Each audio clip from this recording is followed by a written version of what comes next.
ಕಾಂಡ ದುಡು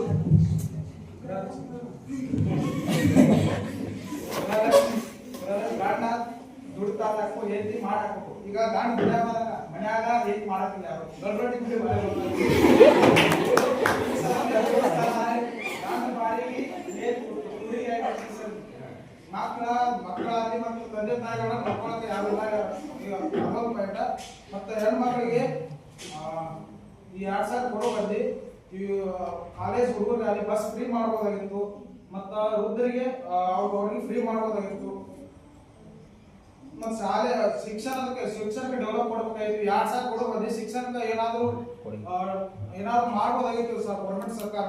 ಅದನ್ನು ಮಾಡಿಲ್ಲ. ಈಗ ಗೃಹಜ್ಯೋತಿ ಈ 200 ಯೂನಿಟ್ ಫ್ರೀ ಕೊಡ್ತಾರೆ. ಇದು ಅಲ್ಪಾವಧಿ ಪೂರ ಮಾಡಂಗಿಲ್ಲ. ಬರೀ ಅಲ್ಪಾವಧಿ 5 ವರ್ಷ ತನಕ ಅರ್ಥ ಮಾಡ್ತಾರೆ. ಮುಂದೆ 200 ಯೂನಿಟ್ ಕರೆಕ್ಟ್ ಬಿಲ್ ಬರಲ್ಲ. ನಮಗೆ ಟ್ಯಾಕ್ಸ್ ಹಾಕ್ತಾರೆ. ಇದು ಡಬಲ್ ಆಗ್ತಾರೆ ಟ್ಯಾಕ್ಸ್. ಅವಾಗ ಏನ್ ಮಾಡೋದು?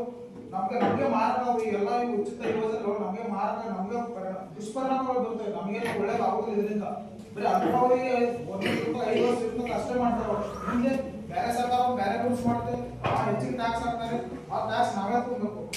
ಮತ್ತ ಅನ್ನಭಾಗ್ಯ ಯೋಜನೆ 10 kg ಅಕ್ಕಿ ಕೊಡ್ತಾರೆ ಅಂತ ಹೇಳಿದ್ರೆ, ಅನ್ನಭಾಗ್ಯ ಯೋಜನೆಯು ದುಡಿದು ತಿನ್ನೋರಿಗೆ ಅದು ದುಡಿಯಾಕೋರಿಗೆ ಬಹಳ ಬಡವರಿದ್ದಾರೆ ಅಷ್ಟೇ ಉತ್ತಮ. ಕೆಲವು ಸರ್ಕಾರ ಅವರು ಸುಖನ ಅದು ಉಪಯೋಗ ಪ್ರಯೋಜನ ಪಡಿತಾರೆ. ಅದು ಬಡವರಿಗಾಗಿ ಮಾಡಿದ ಯೋಜನೆ. ಅದು ಬಡವರಿಗೆ ಮಾತ್ರ ಸರ್. ಆದ್ರೆ ಗೌರ್ಮೆಂಟ್ ಸರ್ಕಾರ ಅದ್ರ ಬಗ್ಗೆ ಬಹಳ ಅವಶ್ಯ ಮಾಡ್ತಾರೆ. ಎಲ್ಲರೂ ಬಡವರಾಗಲಿ ರಿಚ್ ಫ್ಯಾಮಿಲಿ ಆಗಲಿ ಯಾರಾಗಲಿ ಎಲ್ಲರೂ ತಗೋತಾರೆ. ಅದನ್ನ ಈಗ ಹೇಳಿದ್ರ ರಿಚ್ ಫ್ಯಾಮಿಲಿ ತಗೋತಾರೆ, ಬಾಸ್ಮತಿ ಅಕ್ಕಿ ತಗೋತಾರೆ, ಅದನ್ನ ತಗೋತಾರೆ ಮಾಡ್ತಾರೆ. ಆದ್ರೆ ಬಡವರು ಅದನ್ನೇ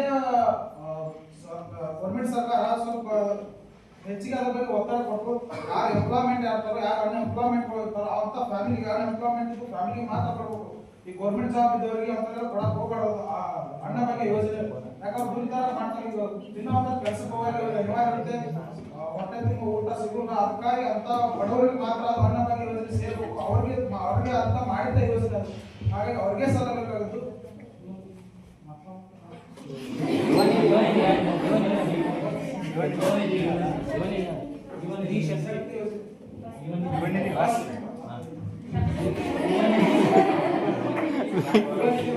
ಯುವ ನಿಧಿ ಬಗ್ಗೆ ಹೇಳ್ಬೇಕಾದ್ರೆ ಈಗ ನಾವು ಡಿಗ್ರಿ ಮುಗಿತಂದ್ರೆ 3,000 ಮಂತ್ಲಿ 3,000 ಆಗ್ತದೆ. ಆ 3,000 ಏನ್ ಬರೀ ಅಪ್ಲಿಕೇಶನ್ ಆಗೋದು ಅದ್ರ ಮುಂದೆ ನಮ್ಮ ಹೊಟ್ಟೆ ಜೀವನ ನಡಿಬೇಕಲ್ಲ.